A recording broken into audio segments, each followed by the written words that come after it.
Hello दोस्तों, कैसे आप सब। उम्मीद करता हूँ आप बहुत अच्छे होंगे। फार्मास्यूटिकल इंडस्ट्री में जब आप करियर करने का सोचते हैं तो कई सारे ऑप्शंस आपके सामने आएंगे। उसमें से कई ऑप्शंस एकदम सिमेट्रिकल लगेंगे कि ये बिल्कुल ही सेम लग सकता है, लेकिन ये ऐसा नहीं है। उसमें से ही एक कंफ्यूजन ये है, medical coding, medical writing and अभी जो नए जॉब आ रहे हैं मेडिकल स्क्राइब।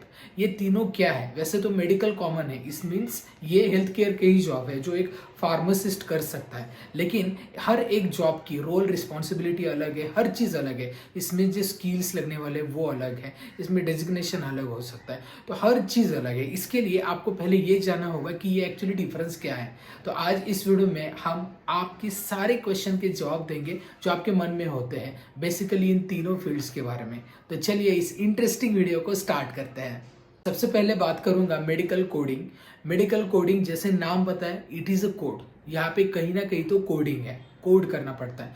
दूसरा स्क्राइब। स्क्राइब मतलब कोई कहाँ से तो वो कॉपी करना पड़ता है, मतलब ये देख के उसके अकॉर्डिंगली वो डेटा पे काम करना होता है, दैट इज स्क्राइब।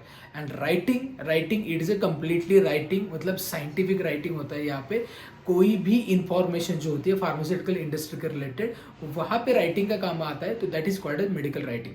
तो ये एक जनरल इंफॉर्मेशन मैंने दी, लेकिन आप एग्जैक्टली डेफिनेशन देखते हैं। Medical coding is a transformation of health care diagnosis procedure, medical services and equipment into universally accepted medical alphanumerical code. एक कोड होता है जो यूनिवर्सली एक्सेप्टेड होता है, वहीं पे एक कोई भी प्रोसीजर हो या कोई डायग्नोसिस अगर डॉक्टर ने किया है तो वो एक कोड में आपको सबमिट करना होता है। ठीक है, एक लंबी प्रोसीजर जो होती है कोई भी पेशेंट एडमिट होने के बाद, right from the diagnosis till the discharge, वो सारी प्रोसीजर में कई सारे, मतलब अगर आप लिखने जाओगे तो बहुत लंबा हो जाएगा प्रोसीजर, लेकिन इसके लिए कोड जनरेट किए जो स्पेसिफिक डिसीज वाइज रहते हैं, कोई ट्रीटमेंट वाइज रहते हैं, कोई सर्जिकल वाइज रहते हैं। सो एक कोड से ये सारी प्रोसीजर पता चल जाती है। So that is called as alpha numerical code. यहाँ पे होता है मेडिकल कोडिंग। अब नेक्स्ट बात करते हैं मेडिकल स्क्राइब की। तो उसकी डेफिनेशन ये है कि medical scribe is a assistant to physician who is responsible for submitting the document related to the patient diagnosis, treatment and any other medical suggestions. Right, क्योंकि एक पेशेंट कभी भी कोई भी क्लिनिक में आता है, फिजिशियन उसको चेक करता है, तो वो एक फिजिशियन का असिस्टेंस होता है जो मेडिकल स्क्राइबर होता है। तो जो डॉक्टर्स बोलते हैं उसी के अकॉर्डिंगली यहाँ पे वो प्रोसीजर वो सेम वाइज लिखते जाता है, चाहे किसी पेशेंट को क्या डायग्नोसिस किया है, कौन से मेडिसिन लिखे है, कौन से लैब टेस्ट के लिए सजेस्ट किए, हर चीज़ वहाँ पे वो लिख के फिर वो फिजिशियन को सबमिट करता है और वो फिर नेक्स्ट लेवल पे जाता है। So that is called as medical scribe. Creation of the well-structured scientific documents, which includes clinical research documents, regulatory protocols, or any scientific writing or any blog or publishment। तो जहाँ जहाँ पे scientific writing आती है, हमारे pharmaceutical industry के related कहाँ पे भी कुछ पब्लिश करना है ओपनली, इवन जर्नल्स भी पब्लिश करना है, that is under medical writing. तो ये तीनों का डिफरेंस अलग है, तीनों जॉब अलग है। अभी तो आपको समझ में आ गया होगा। अब बात करते हैं इनके डेजिग्नेशन की, क्या क्या डेजिग्नेशन आपको यहाँ पे मिलता है। मेडिकल कोडिंग में मेडिकल कोडर आपको बुलाया जाएगा, मेडिकल स्क्राइब में मेडिकल स्क्राइबर बुलाया जाएगा, एंड मेडिकल राइटिंग में मेडिकल राइटर बुलाया जाएगा। तो ये डेजिग्नेशन होता है, ये पोस्ट होती है। अब बात करते हैं इनके की रोल्स एंड रिस्पॉन्सिबिलिटीज के बारे में। मेडिकल कोडिंग में मेडिकल कोडर क्या करता है, एकदम शुरुआत से बात करेंगे तो एक्सट्रैक्ट डेटा और information from the patient who is going to set their mediclaim. Okay, जो मेडिक्लेम होते हैं स्पेशली कोई भी हॉस्पिटल में पेशेंट एडमिट होने के बाद, तो मेडिक्लेम पॉलिसी जो कंपनी होती है उनको ये मेडिकल कोडर लगते हैं और वो इंफॉर्मेशन पेशेंट से लेते हैं, डॉक्टर से लेते हैं बेसिकली पेशेंट के रिलेटेड, और वो कोड करते हैं उसको।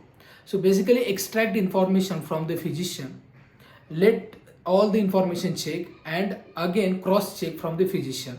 उसके बाद assign the codes। अब कोड्स अलग अलग होते हैं। यहाँ पे कोड होता है ICD 10, then CPT, then HCPCS, ये कोड होते हैं। अब ये क्या है हम आगे बात करेंगे इसके बारे में। तो ये कोड देने होते हैं अकॉर्डिंग टू द डॉक्यूमेंटेशन। इसके बाद follow all the instructions of the hospitals and mediclaim company, and then make that all documentation confidential, because patient का बहुत सेंसिटिव डेटा होता है related to the health, so that should be make the confidential. So ये role and responsibilities होती है एक medical coder की। इसके बाद नेक्स्ट आएगा मेडिकल स्क्राइब। अब medical scribe, so the role of medical scriber is taking notes of the all patient which is visited to any physicians clinic and then submit it in electronic health record system. Then also get information from the supervising physician and update regularly information according to the various diseases or anatomy and physiology. Then learn the terminologies and all the concepts of the medical sciences related to any disease. इसके बाद follow all the guidelines of HIPPA and prepare and assemble medical record documentation or chart for the physician. So ये सब role होता है as medical scriber का। Okay, so this is medical scribe. अब बात करते हैं मेडिकल राइटिंग की। The role of medical writer is preparing range of documents for the clinical research any documentation, then for regulatory submission protocols, and also assist for any press release or any related information about the marketing promotional tools or promotional material. Prepare annual report, abstract, brochure and presentation to the higher authority. So medical writing, it already means there are various medical writers. Okay, हर जैसे clinical research में अलग writing होती है, scientific में अलग होती है। मैं आगे का पॉइंट में इसी बारे में बताऊंगा और भी, लेकिन यहाँ पे अलग अलग राइटिंग होती है। So according to that writing you have to prepare the documentation.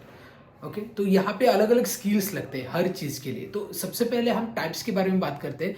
अभी आपको रोल्स एंड रिस्पॉन्सिबिलिटीज पता हो गए according to the medical coding, scribe and medical writing, but the next is type. अब टाइप्स ऑफ फर्स्ट कोडिंग, इसके बारे में बात करें तो first type is ICD-10, international classification of disease. Then current procedural terminologies, CPT coding, and next is HCPCS, health care common procedural coding system. So these are the types of the coding. इसके बाद medical scribe में कितने type होते हैं, that is the virtual scribe and physical scribe. It means India में बैठ के भी बहुत सारे ऐसे जॉब है जहाँ पे अमेरिका में या USA, UK हो, कनाडा, ऑस्ट्रेलिया, वहाँ पे क्लिनिक में पेशेंट होते हैं और यहाँ पे हम उसको पूरा उनके डॉक्यूमेंटेशन करते हैं, that is called as virtual scribe. और एक्चुअल अगर क्लिनिक में जब विजिट होती है that is called as physical scribe. Then we move to the medical writing, the types of the medical writing. So there are two different categories of the medical writing. First is marketing and second is academics. Marketing में आएगा, जो pharma marketing में आपने देखा होगा कि जो MR medical representative जब कोई डॉक्टर्स को कुछ प्रेजेंट करते हैं किसी भी प्रोडक्ट के बारे में, there is visual aid, there is leave behind literature, there are various promotional materials, so that is prepared by the medical writer. Okay, so this is about the marketing. Academics की बात करेंगे तो scientific writing आएगा वहाँ पे, इसके बाद educational writing आएगा, जर्नल्स भी आएंगे यहाँ पे, एंड रेगुलेटरी राइटिंग आएगा एंड क्लिनिकल रिसर्च का भी राइटिंग आएगा। So there are various types in the academics writing. So these are the types of the medical writing. अब बात करते हैं स्किल्स कौन से लगते हैं, the skills required for all these domains. सबसे पहला medical coding. Medical coding is a good communication skill, actually verbal skill and writing skill both are needed. Then common information about the mediclaim. Okay, ये पूरा system की information आपको होनी जरूरी है। Then anatomy and physiology, because जो भी reports आते हैं उसमें ये इसके रिलेटेड ही टर्मिनोलॉजी होती है, तो मेडिकल टर्मिनोलॉजीज की जानकारी होनी काफ़ी ज़रूरी है। इसके बाद नेक्स्ट है बेसिक कंप्यूटर नॉलेज आपको होनी ज़रूरी है। अंडरस्टैंड राइटिंग डायग्नोसिस, राइटिंग का जो भी पूरा प्रोसीजर होता है उसके अकॉर्डिंगली, मतलब ये फिजिशियन से कनेक्टेड है, तो हर चीज़ फिजिशियन जो राइटिंग में लिखता है, प्रिस्क्रिप्शन में लिखता है या कोई प्रोसीजर में लिखता है, जो रिपोर्ट्स होते हैं उसमें लिखता है, तो everything you need to be aware about.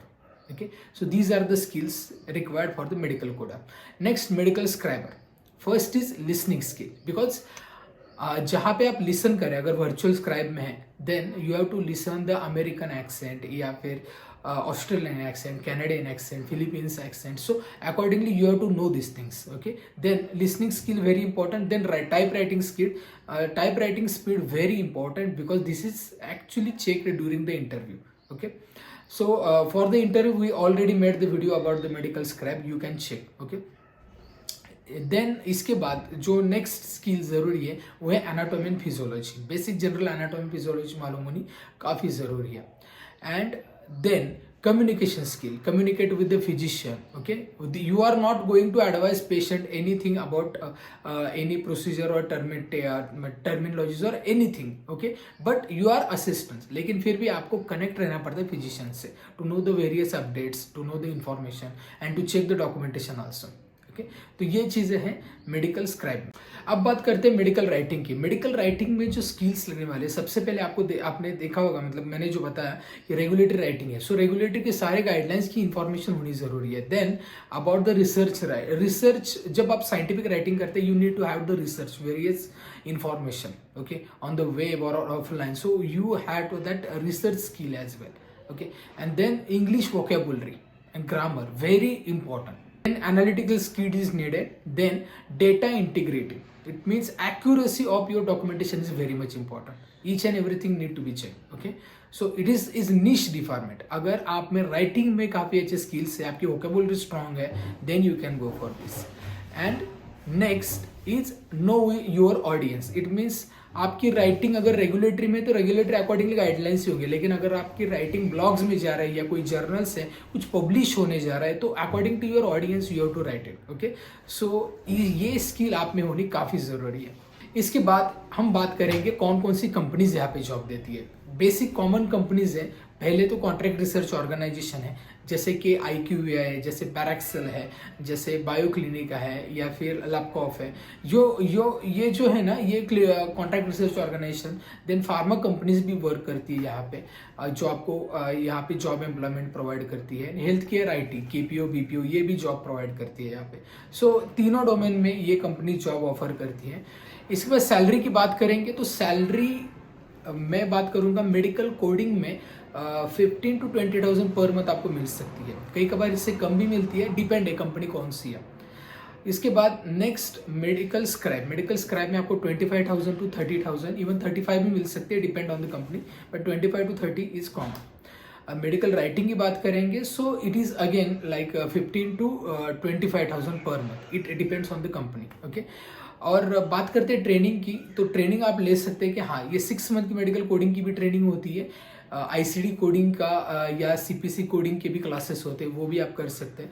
अगर बात करेंगे स्क्राइब की, तो स्क्राइब के भी आपको क्लासेस मिलते हैं, ट्रेनिंग मिलती है. लेकिन बहुत बार क्या होता है, जो कंपनी आपको हायर करती है वो 3 मंथ या 6 मंथ की पहले ट्रेनिंग देती है, आपकी एलिजिबिलिटी चेक करती है, उसके बाद आपको ऑन रोल किया जाता है. ओके, एंड मेडिकल राइटिंग का 3 मंथ्स का भी क्लास है, 6 मंथ का भी है, 2 years का भी है. So we are our own academy named Global Pharma Academy. यहाँ पे हम मेडिकल राइटिंग के भी क्लासेस लेते हैं. So if you are interested you can write, या इस नंबर पे आपको कांटेक्ट करना है for any that courses about from our academy. Okay, अब ये तो हो गया, आपको बताया मैंने कि कहाँ पे आपको कितना पेमेंट मिलता है, कौन सी कंपनी जॉब देती है. अब आपके लिए कौन सा सही है. सबसे पहला मेडिकल कोडिंग, यहाँ पे फ्रेशर की काफ़ी ज़्यादा अपॉर्चुनिटी है. 500, 1000, 2000 तक ओपनिंग निकलती है एक कंपनी की. लेकिन अगर आपको मेडिक्लेम सेटलमेंट में या फिर ये डॉक्यूमेंटेशन वर्क अच्छा लगता है, then you can go for medical coding. But medical coding में ऐसा कुछ इनोवेटिव नहीं है, टू बी फ्रैंक. लेकिन एंट्री लेवल के लिए सही है. एंट्री करने के लिए आपको मेडिकल कोडिंग में आप जा सकते हैं. नेक्स्ट है मेडिकल स्क्राइब. अब स्क्राइब में ये है कि स्क्राइब में दिखता अच्छा है, एक्चुअल में यहाँ पे अपॉर्चुनिटी भी काफ़ी अच्छी है, पेमेंट भी अच्छा मिलता है, लेकिन सबके लिए नहीं है. जिन लोगों को फॉरेन एक्सेंट अच्छा मतलब पता चलता है, आपके टाइप राइटिंग स्किल अच्छी है, देन लिसनिंग स्किल काफ़ी अच्छी है, बिकॉज ये कंटिन्यूसली आपको काम करना पड़ता है. जैसे कि कुछ डॉक्यूमेंट्स देते हैं, उसको स्क्राइब करना पड़ता है उस डॉक्यूमेंट को प्रॉपरली. तो आपकी पूरे ये कंपनी ट्रेनिंग के दौरान ये सारी इंफॉर्मेशन लेती है, और उसके बाद ही फिर आपको ऑन रोल किया जाता है. तो बहुत सारे लोग, जैसे कि मान लो 15 या 20 लोग हैं आपके बैच में, तो उसमें से 5 या 6 लोग निकल जाते हैं बीच में, क्योंकि उनको नहीं ये कंटिन्यू होता, क्योंकि ये सबका एक्चुअली इंटरेस्ट का नहीं है.